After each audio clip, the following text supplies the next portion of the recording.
your side. This is NBC 12 News at 6:30 on CW Richmond.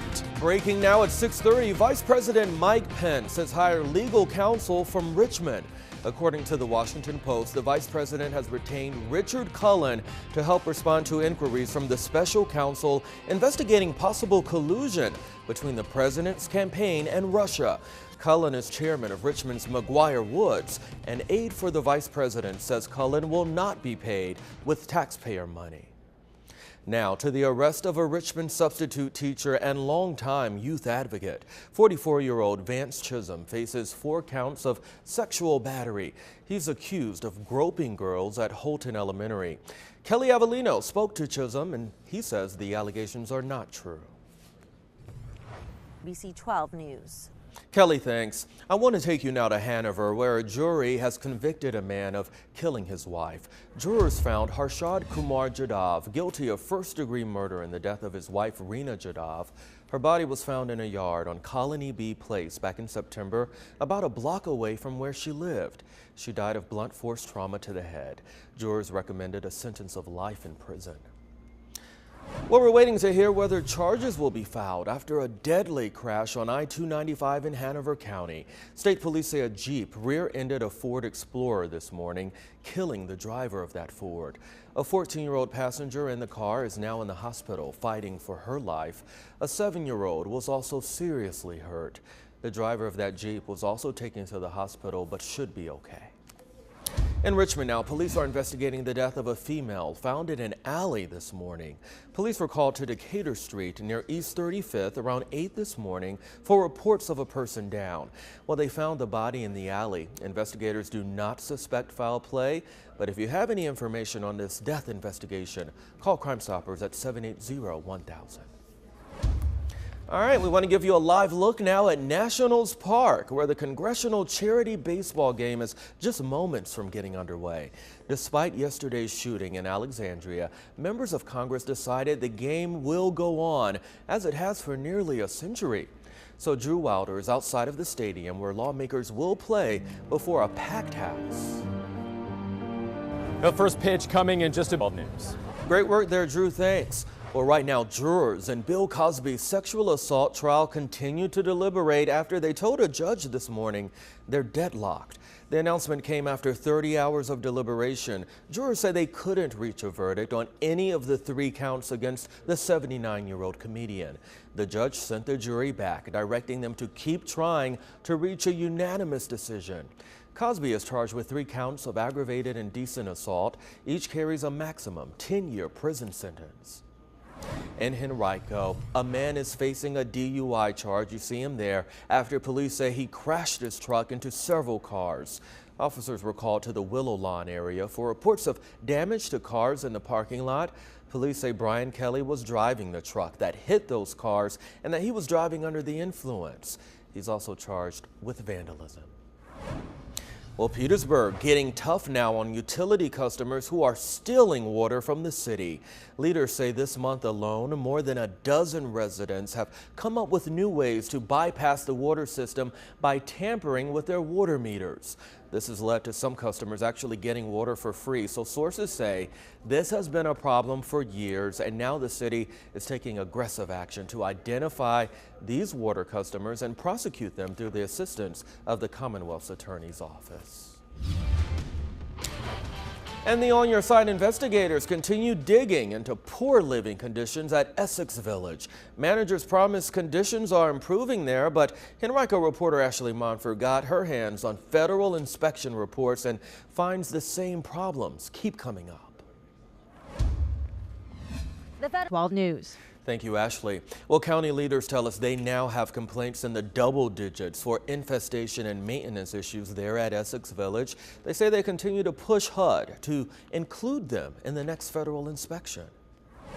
Right now, Virginia's in the midst of a brewery boom. Governor McAuliffe announced today that the state is now home to 206 licensed breweries. That's more than our neighbor, North Carolina. The number of breweries has grown 468% in the past 5 years. The governor says a study finds Virginia's beer industry actually contributes more than $9 billion to the state's economy. Still to come, listen up if you know someone who drives a Dodge Caravan.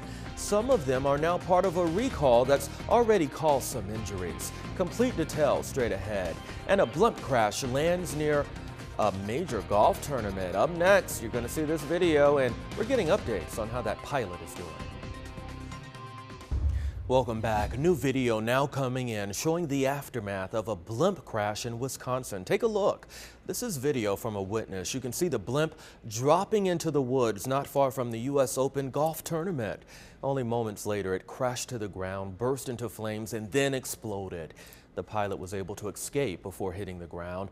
Officials say he was seriously burned but is expected to be okay.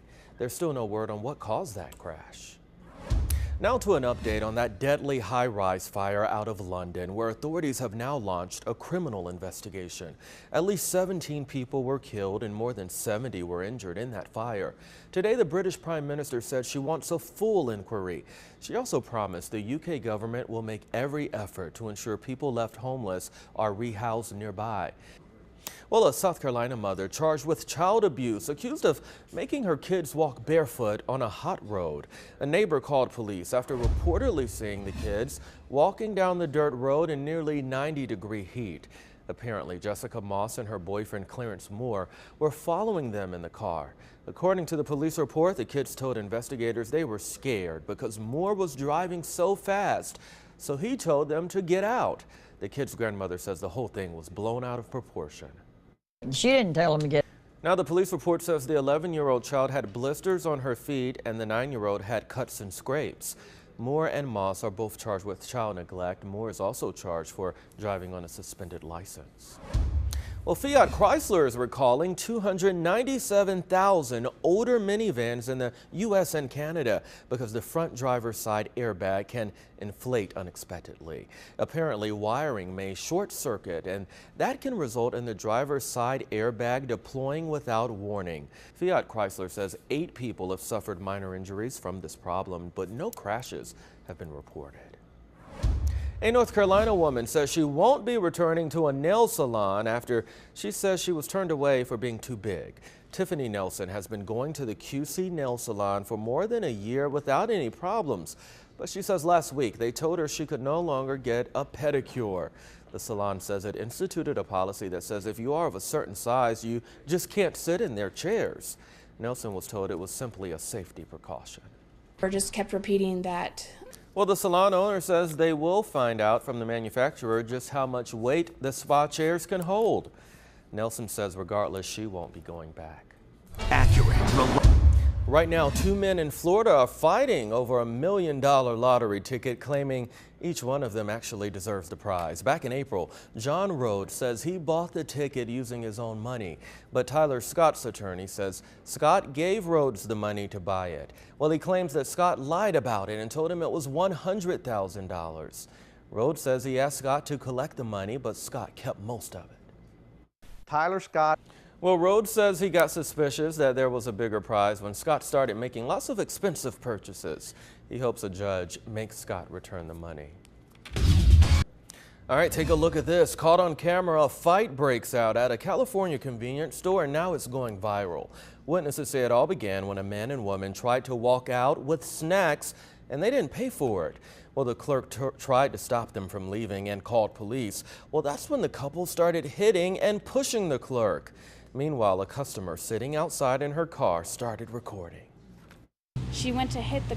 All right, now here's the part that's sending the internet into a frenzy. You can see the woman in the video head straight for the person recording from the car. But instead of grabbing her phone, she tased her. No one was seriously hurt, though suspects are still on the run. Well, that's all our time for 6:30. We'll see you right back here on NBC 12 for the news at 11. Have a great night.